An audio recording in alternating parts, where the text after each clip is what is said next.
Pakistan is reaffirming its support for Syria. Pakistan Suriye ilə əlaqələri gücləndirmə istiqamətində dəstəyini davam etdirəcəyini bildirib. Suriyanın Xarici İşlər Naziri Əsəd Əş-Şeybani 2 günlük səfər üçün İslamabada gedib. O səfər çərçivəsində Pakistanın Baş naziri Şahbaz Şərif və Baş nazirin müavini Xarici İşlər Naziri İshaq Darla görüşüb. Pakistan Xarici İşlər Nazirliyi görüşü isti və konstruktiv kimi qiymətləndirib.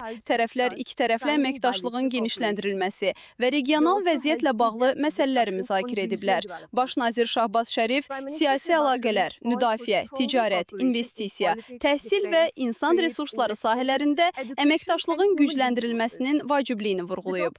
Görüşlər Pakistanın İsrailin Suriyadakı Əbu Əl-Duhur aviabazasına zərbəsini pisləməsindən bir gün sonra baş tutub. İslamabad hücumu səbəbsiz və beynəlxalq hüququn açıq pozuntusu adlandırıb. Pakistan Xarici İşlər Nazirliyi bildirib ki, bu cür addımlar regional sülh və sabitliyə ciddi zərər vura bilər. İslamabad görüş zamanı Suriyanın suverenliyinə, birliyinə və ərazi bütövlüyünə dəstəyini bir daha təsdiqləyib.